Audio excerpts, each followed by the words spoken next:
Assalamualaikum warahmatullahi wabarakatuh. Alhamdulillahirabbil alamin. Asyhadu an la ilaha illallah wahdahu la syarika lah wa asyhadu anna Muhammadan abduhu wa rasuluhu la nabiyya ba'dah. Allahumma shalli ala Muhammad wa ala ali Muhammad wa ba'd.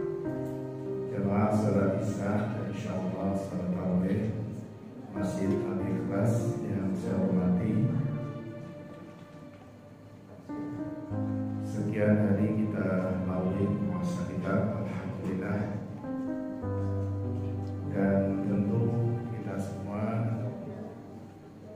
akan merasakan sebagai seorang yang beriman bagaimana melakukan puasa sebagai kewajiban yang harus kita lakukan. Jadi kita tentu harus jujur bahwa puasa ini memang memerlukan kekuatan fisik sampai tentu kekuatan rohani. Beberapa hadis atau Rasulullah SAW telah memberi gambaran kepada kita, banyak orang yang puasa itu hanya sekedar mendapatkan rasa lapar, rasa haus saja. Ini menggambarkan bahwa memang puasa itu ya lapar dan haus.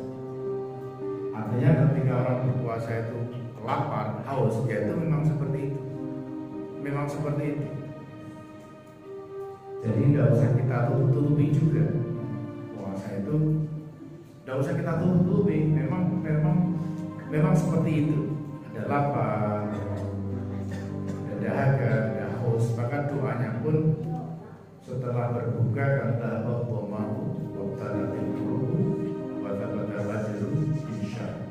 Telah hilang rasa haus, telah hilang rasa lapar, bahkan lemas juga karena sudah ada asupan cairan dan makanan yang masuk setelah berbuka puasa. Itulah nikmat yang terbesar orang yang puasa, yaitu ketika di antaranya adalah ketika berbuka puasa. Jamaah rahmatullah. Maka sangat jelas Allah dalam perintahnya itu untuk orang-orang yang beriman. Ya ayyuhalladzina amanu kutiba alaikumusiyam. Orang-orang beriman diwajibkan berpuasa. Kapan waktunya? Syahrul Ramadan, bulan Ramadan. Ada kemungkinan besar kalau orang tidak ada keimanan dalam hatinya tidak kuat berpuasa. Walaupun mungkin badannya gede, mungkin dia tak gagah, tapi belum tentu kuat. Karena puasa itu perpaduan kekuatan iman dan fisik. Kalau hanya fisik saja, nggak ada iman, berat. Orang yang imannya kuat tapi karena sakit-sakitan, mungkin juga tidak kuat berpuasa. Tetapi di sini maka yang ditekankan orang beriman, ada keyakinan dalam hati apa yang akan saya terima ketika kita melaksanakan siang, terutama siang Ramadan dan tentu juga siang-siang atau puasa sunnah. Sangat jelas satu dari sekian gambaran Allah akan memberikan hadiah terbesar bagi orang yang berpuasa, yang dijelaskan oleh baginda Nabi Rasulullah Muhammad SAW. Di antaranya, Inna Allah azza wa jalla faradu siyama wa sanatu qiyamuhu. Faman shamahu wa qamahu intisaban kharaja minal dhunubi kayaumi waladatu. Allah azza wa jalla mewajibkan siam Ramadan, kutiba alaikumus siyam. Allah mewajibkan orang-orang beriman melakukan puasa Ramadan.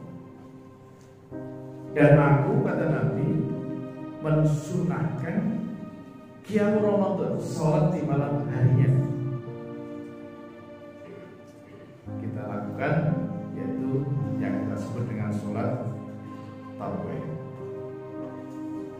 Faman somahu wa qamahu, barang siapa melakukan puasa Ramadan dan sholat di malam harinya, menegakkan sholat di malam harinya, ihtisaban, dengan hanya mengharap ridho Allah lillahi ta'ala. Niatnya hanya satu, mengharap ridho Allah. Sama dengan hadis yang lain, man shoma Ramadan, man qama Ramadan, kemudian syaratnya mesti wahtisaban, ihtisaban, hanya mengharap ridho Allah. Sholat puasanya dan sholat di malam harinya ini, kharaja minadh dhunubi, maka dia akan dikeluarkan dari dosa-dosanya, akan dilepaskan dari dosa-dosa. Kayaumi waladatuhu, seperti lahirnya seorang bayi dari kandungan ibunya, seperti bayi yang baru saja lahir, suci, bersih, belum ada dosa. Itu untuk siapa? Orang-orang yang berpuasa Ramadan dan di malam harinya menegakkan qiyam Ramadan, sholat tarawih dengan benar, dengan hanya mengharap ridho Allah. Hanya mengharap ridho Allah. Dia akan dikeluarkan dari dosa-dosanya, atau kalau tak balik, dosanya akan keluar dari kita, sampai kita posisinya, kondisinya seperti bayi yang baru lahir, bersih, suci, menyenangkan semua orang melihat. Hadirin jamaah sholat tarawih yang insya Allah selalu dirahmati Allah Subhanahu wa Ta'ala. Maka dengan itulah menjadikan kita orang-orang yang beriman, ada keyakinan dalam hati kita, dengan puasa itu Allah akan memberi sesuatu yang istimewa kepada kita. Itu baru dua hal yang disyaratkan, somahu wa qamahu.